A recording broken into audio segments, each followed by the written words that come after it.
Hi everyone, this is Braxton from the Writing Center, and today we're going to go over subject-verb agreement.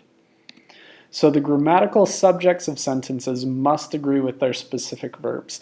If you don't quite know what that means, don't worry, we'll go over it. I'll give you some more help beyond that, but that is our basic definition that we're working with. So this means that if the subject is singular, the verb must also be singular, and consequently, if the subject is plural, the verb must also be plural. Now let's look at some examples of what this means. So this is a sentence that has correct subject-verb agreement. The girl says that she does not want to eat dinner. Let's look at this a little bit more carefully. So the girl is the main subject of our sentence.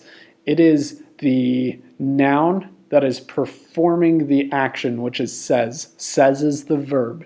Says is what's happening, girl is who is doing it. So the girl says that she does not want to eat dinner. So girl is singular, so says must be singular. She is singular, so does must be singular. Now notice, with verbs, it's kind of the opposite of nouns. So what I mean by that is when a noun is plural, it has an S at the end. But with verbs, when those are plural, they don't have an S at the end. Singular verbs are the ones that have an S at the end. So it gets a little bit tricky. Plural nouns have an S, plural verbs do not. Singular nouns do not have an S, but singular verbs do. So let's look at this again. The girl says that she does not want to eat dinner. It wouldn't make sense to say the girl say that she do not want to eat dinner. And that's an example of what would be incorrect subject-verb agreement. But in this case, we do have correct agreement where the subjects match their verbs. Here's another example. The girls say that they do not want to eat dinner. So it's the same sentence, but now we've changed it so that the subjects are plural. So let's look at this a little bit more carefully. The girls say that they do not want to eat dinner. So girls is plural, so now we have to change the word says to say to make it plural, and then they is plural, so we have changed the word does to do.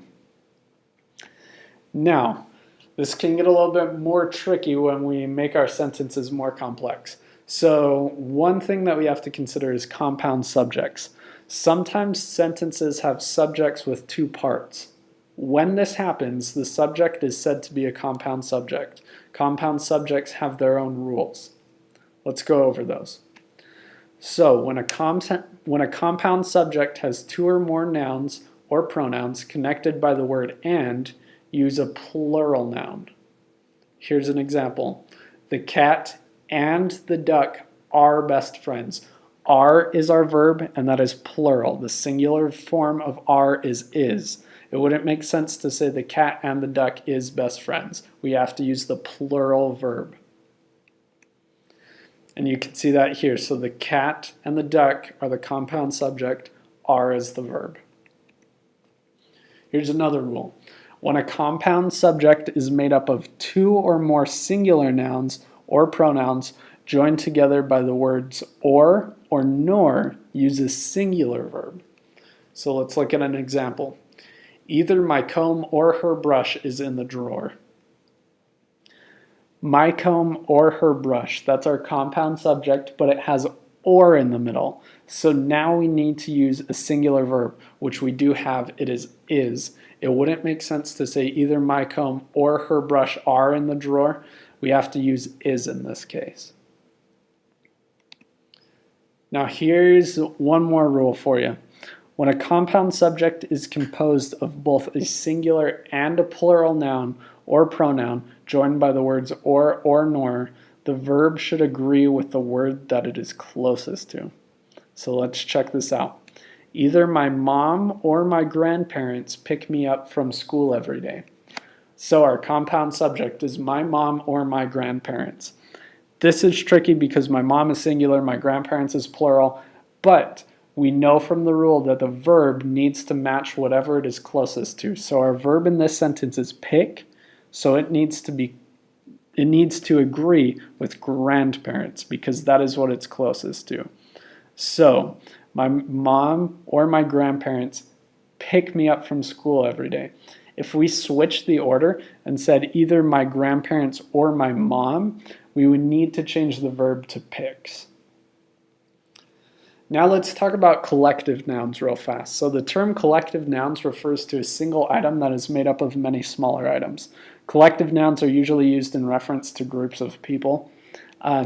Some examples of collective nouns include team, family, class, and committee. There are a bunch more of those, but those are the main ones that we use most often. So even though collective nouns are made up of more than one person, they can be singular. When a collective noun is both singular and the subject of a sentence, its verb should also be singular. So let's look at this example. The team is doing well. The team is a collective noun and it is the subject of the sentence. However, there is only one team. Even though there are multiple players, there's only one team, so we have to use a singular verb, which would be is.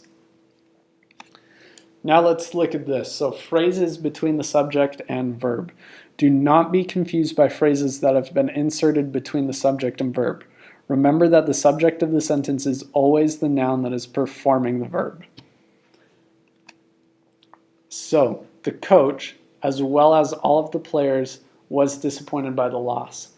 In this situation, we can see that the coach is the subject. Was is the verb. Was needs to match the coach. So even though we have an extra phrase kind of shoved in the middle of those two, we need to ignore it when it comes to looking at subject-verb agreement. So that's your basic overview of how to make sure that all of your verbs match your subjects.